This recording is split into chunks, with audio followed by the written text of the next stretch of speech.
What's up? He's Brady Henderson of ESPN, covers the Seahawks for ESPN out in Seattle. Brady, thanks so much for joining Rush today. How we doing, my man? Yeah, you bet. Thanks for having me, George. Good to talk to you. Always great chatting with you, Brady. I want to start with the big picture that we see with the Seattle Seahawks now. Just like the Patriots, it is a first-time head coach leading the way for this team, but also just like the Patriots, a first-time young defensive-minded head coach replacing a legend. Pete Carroll there for 14 years is now Mike MacDonald's show. Just like in New England, it was Bill Belichick. Now it's Gerard Mayo leading the way. When Mike MacDonald was named the head coach of the Seahawks, how was that received by Seattle Seahawks fans, and how was that received by the media like you that looked at the hiring process and who they ended up going with? Well, I think there were a lot of people, like independent of who they hired to replace him. I think there were a lot of people in town who were upset by Pete Carroll just because, he and Bobby Wagner were, the last two links to those Super Bowl era teams, those Legion of Boom era teams. And obviously Pete is the only coach, or was the only coach in franchise history to deliver them a Super Bowl. So, I'm sure you get the same thing when you're around town and, you get people talking to you about the Patriots and they express their feelings. I've had that a lot with, Seahawks fans. And I've heard that, there was some disappointment in them letting Pete Carroll go. There was also at the same time a pretty big, faction of the fan base that was ready to see that happen, just with the way this team had kind of become stagnant the last few seasons. And really, they've had a decent amount of regular season success, but really haven't done anything in the playoffs. The defense was lousy. And so I think for that reason, there was a lot of excitement about Mike MacDonald in particular. And I think he was probably, even though he wasn't really connected to the Seahawks a whole lot early on, because oddly enough, they missed their initial window to interview him that first time during the Ravens bye week. Some logistics got in the way and they actually couldn't wait for him. So it is sort of almost miraculous that they ended up with him, because they had to wait all the way until Baltimore got eliminated just to talk to the guy for the first time. But a lot of people, just given how bad the defense has been and how great it once was, I think there was a lot of people who wanted the Seahawks to hire the best defensive candidate. They're the best, defensive-minded coach among the candidates, and MacDonald was clearly that. Yeah, a guy that came over obviously from the Baltimore Ravens, also coached under Jim Harbaugh with Michigan as well. Two great head coaches to learn from. And it's funny you point that out of there was a split. It was the same thing in New England of people going, well, Bill is still the greatest head coach of all time, but it's Bill Belichick that was the general manager, drafting, whiffing on offensive players is what led to Bill Belichick, the head coach, getting let go. But then they bring in Gerard Mayo. And just like Gerard Mayo, the Seahawks started out 1-0. A quirky game, an insane game between the Seahawks and the Broncos in week one. Of course, Seattle winning 26-20. Just one game in, but also you've seen the entire offseason. How has Mike MacDonald put his fingerprints on this franchise and this team so far? Yeah, you figured this team would get a big defensive boost with Mike MacDonald as the head coach, just because he gives them a scheme advantage that they have not had in a really long time. And, Pete Carroll, the scheme that they were running under Carroll, at least in the heyday, it was never beating. They were never beating teams, and they were never dominating teams with their defense because the scheme was so complex. It was really, the scheme was simple, and it allowed their players to play fast. And they figured that's the best way to go when you have elite talent. When you have a Hall of Fame cornerback, a Pro Bowl safety, another Hall of Fame safety, Hall of Fame middle linebacker, a really good defensive line. They figured they didn't need to beat teams with complexity. They were going to keep things simple, allow those guys to play fast, and that's how they were going to beat offenses. Nobody really has that talent anymore. And so the whole MacDonald scheme is built on complexity, and it's built on confusing offenses and making it really difficult for quarterbacks to decipher what coverage they're in, who's going to be where. There's a lot of late movement, like at the snap, even right after the snap. So this defense is built on disguising things and really making it tough for opponents to figure out what they're doing. And that was a very bad combination for a rookie quarterback and Bo Nix. That would have been the case had they been playing anywhere, even in Denver. But when you add, the elements of and then all the noise at Lumen Field, and that was a really tough combination. So I think this defense is going to be good.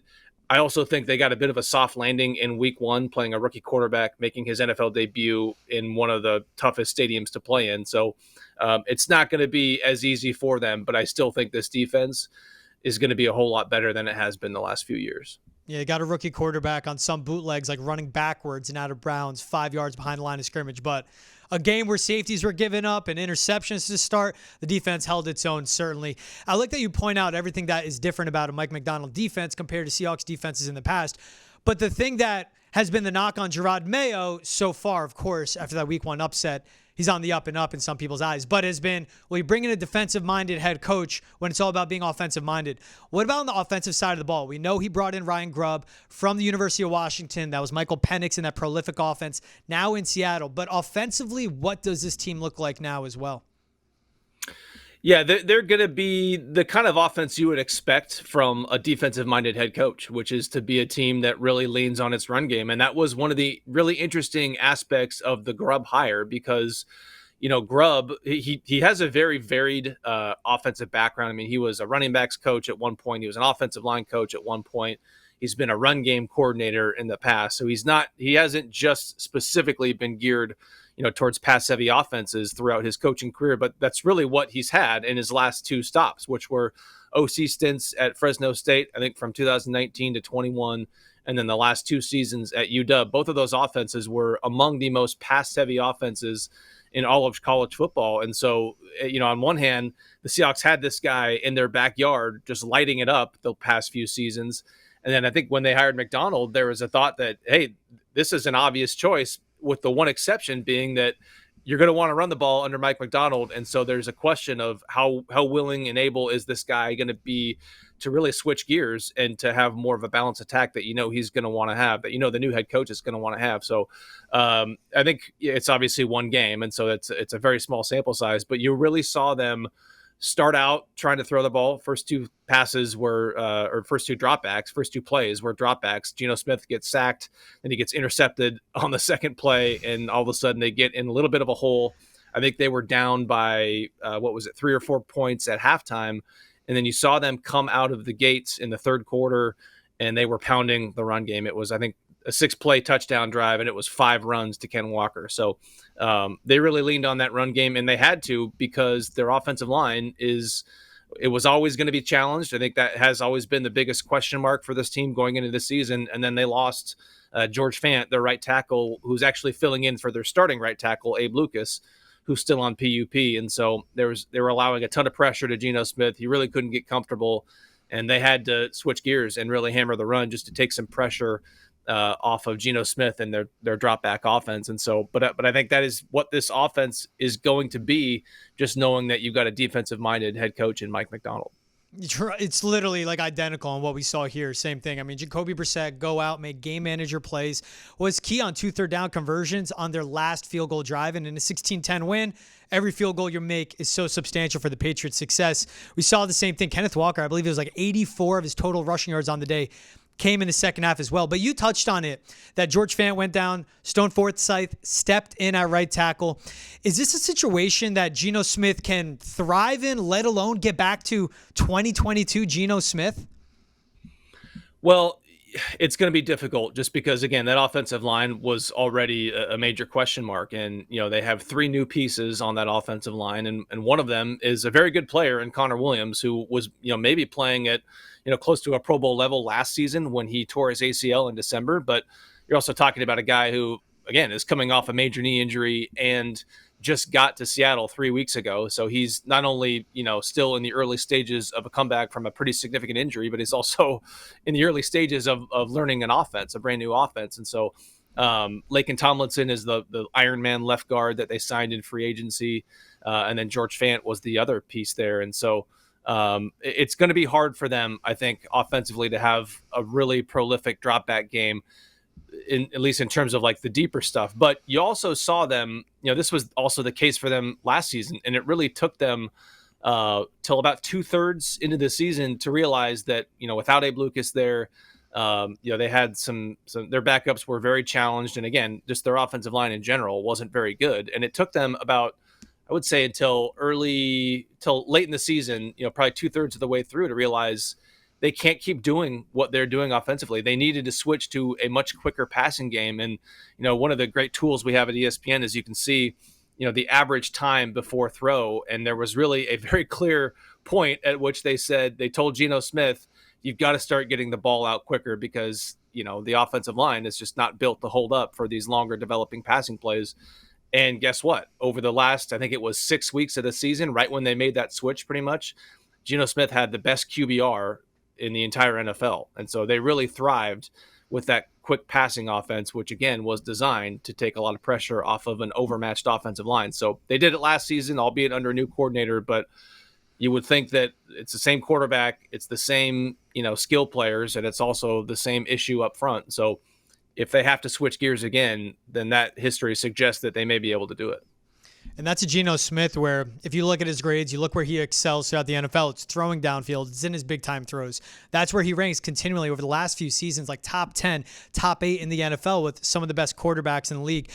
You've seen Geno Smith go from coming into 2019, not playing a game, being a backup, to now being the starter. And this is a guy that's pushing to get another contract, to be that guy. You wrote an article about it on ESPN before the season kicked off on how he went from not really getting commitment from John Schneider to now being like, I know it's business, but my deal is ending. I want to get paid again. I know it can be that guy. Is Geno Smith the type of quarterback now, as we've seen his resurrection in 2022 and 2023, and now with Ryan Grubb?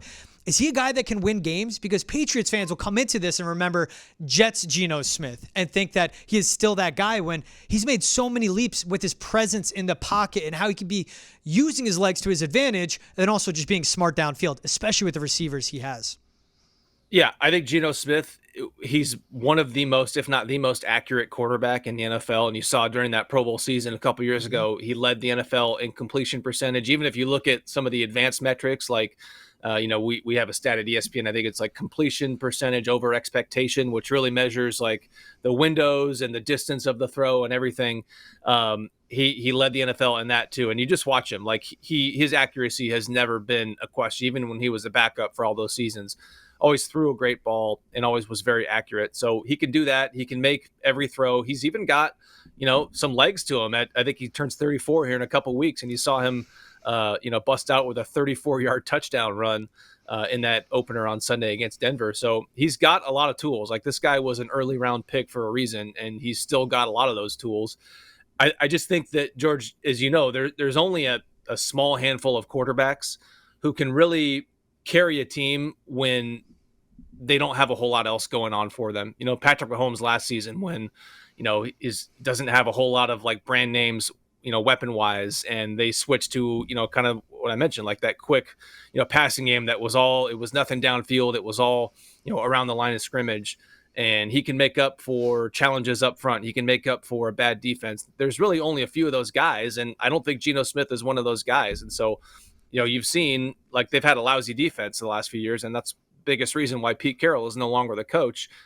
And Geno Smith played okay. He did what he could, and they were 9-8 both of those seasons. And so I think he is a good quarterback. I think he is better than a lot of the quarterbacks, or some of the quarterbacks who have gotten paid and are now making a whole lot more money than him. And I think that is at the crux of, his contract unhappiness. I don't think anybody would say that, just based on how he played last year. Remember that contract he signed, a 3-year, $75 million deal.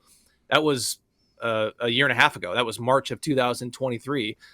Nothing about the season he had last year alone would say that, yeah, this guy deserves a new deal. I think Geno is looking at, guys like Kirk Cousins, who got $45 million a year in free agency. He's looking at, some other guys who have gotten paid, whose names are escaping me right now. Trevor Lawrence is the highest paid quarterback in the NFL. If you look at their QBRs over the last 2 seasons, Geno Smith is well ahead of Trevor Lawrence. Mm-hmm. He's well ahead of Kirk Cousins and Baker Mayfield, who, got paid, I think, $33.3 million a year. So, and Baker Mayfield is now 20th in terms of Geno Smith is now 20th in terms of annual average. So he's one of the lowest paid veteran starters in the NFL. And the next guy right above him, Baker Mayfield, is making more than $8 million more than him. So he's getting paid lower than where he thinks he ranks. And the guy right above him, there's still a $8+ million gap between them. So I think that is probably the real reason why Geno Smith wanted a new deal. He also has no more guaranteed money beyond this season on the deal. And he's heard, you heard the same comments we did, I'm sure, about how the organization was really, really hesitant to commit to him early mm-hmm. on. And it wasn't until they traded for Sam Howell at the start of free agency when they finally said, yeah, Geno Smith is the starter. And I don't think, George, that it's a coincidence that it wasn't until that moment that they made that commitment to Geno, when the most likely window to trade Geno had already passed.